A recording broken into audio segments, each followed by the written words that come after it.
السلام علیکم ورحمۃ اللہ وبرکاتہ۔ ناظرین، آج کی ویڈیو کے اندر آپ دیکھیں گے کہ سلمان خان نے جو ہے روزوں کے بارے میں بڑی عجیب بات کر دی۔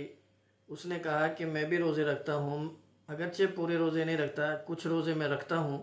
تو ناظرین، انہوں نے جو یہ بات کہی، یہ ویڈیو بھی دیکھیں گے اور پھر ڈاکٹر اسرار احمد کو بھی سنیں گے کہ وہ رمضان کے بارے میں جو ہے بہت زبردست ان کا بیان ہے، بڑا ایمان افروز بیان ہے، وہ بھی ہم سنیں گے۔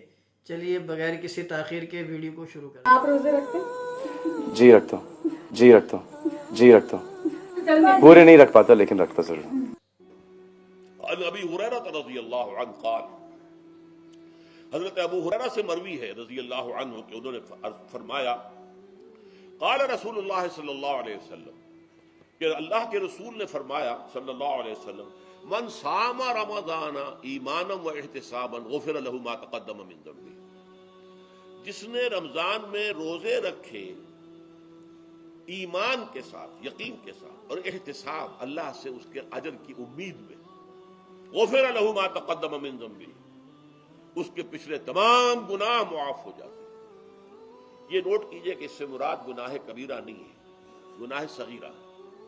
گناہ کبیرہ کے لیے توبہ شرط ہے، گناہ صغیرہ جو ہے وہ ان چیزوں سے دھل جاتے ہیں۔ لیکن اب دیکھیے، ومن قام رمضان ایمانا و احتسابا، اور جو کوئی کھڑا رہا رمضان میں، یعنی قیام اللیل، ایمان اور احتساب کے ساتھ، غفر له ما تقدم من ذنبه۔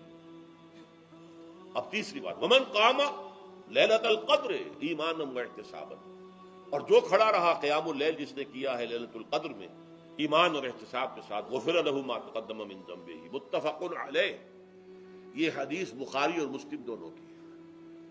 اب یہاں جو بات میں چاہتا ہوں کہ آپ پر واضح ہو جائے، اس حدیث میں دونوں چیزوں کو پیرلل لایا گیا، من قام رمضان، من صام رمضان، پیرلل، بالکل متوازی، ہم وزن اعتبار سے۔ من صام رمضان ایمانا و احتسابا غفر له ما تقدم من ذنبه، من قام رمضان ایمانا و احتسابا غفر له ما تقدم من ذنبه۔ اب سوال پیدا ہوتا ہے قیام اللیل سے مراد کیا ہے؟ یہاں پہ میں ذرا تراویح کی کا جو پس منظر ہے وہ بیان کر دینا چاہتا ہوں۔ دیکھیے، جیسا کہ ہم نے خطبے میں بھی دیکھ لیا، اللہ نے قیام اللیل جو ہے اسے فرض نہیں ٹھہرایا تطوعا، قرآن مجید میں بھی اس کا کوئی ذکر نہیں، احادیث میں اس کی تشویق و ترغیب پوری موجود ہے۔ ایک اور حدیث بھی ہم بعد میں پڑھیں گے اس پر۔ اس کا پس منظر کیا تھا کہ اس کو چھوڑ دیا گیا۔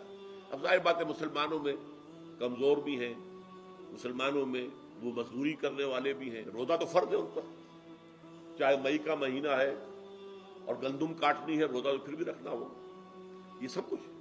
لیکن یہ کہ رات کو پھر کھڑے رہنا ان کے لیے، جاگنا ممکن نہیں، لہذا ان کے اوپر یہ چیز فرض نہیں۔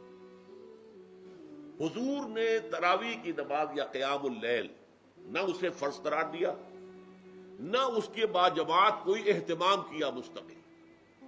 صرف 3 راتیں آپ نے جماعت کروائی ہے، اس میں 8 رکعتیں آپ نے پڑھی ہیں، کہ جو آپ کا معمول تھا تہجد کا وہ پڑھی، اور تہجد کے وقت ہی جماعت کرائی ہے۔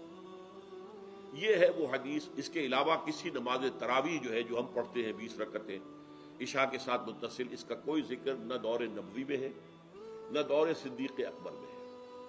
یہ دور حضرت عمر کی خلافت میں ہوا ہے، اور ہم نہیں کہہ سکتے کتنے سال کے بعد ہوا ہے۔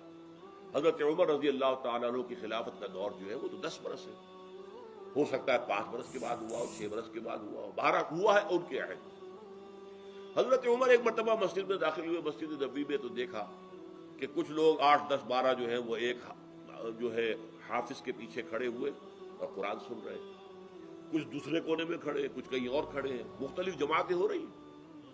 تو انہوں نے سوچا کہ کیوں نہ ان سب کو ایک امام کے پیچھے جمع کر دیا جائے، اور اس کے لیے لوگوں کی سہولت کے لیے عشاء کے ساتھ متصل رکھ دیا جائے، اس لیے کہ تہجد کے وقت اٹھنا جو ہے وہ تو ہر کس و ناقص کا کام نہیں ہے، کہ عشاء کے بعد اگر تھوڑا سا اضافی وقت ہو صرف، تو یہ ہر شخص کر لے گا، مزدور بھی کر لے گا۔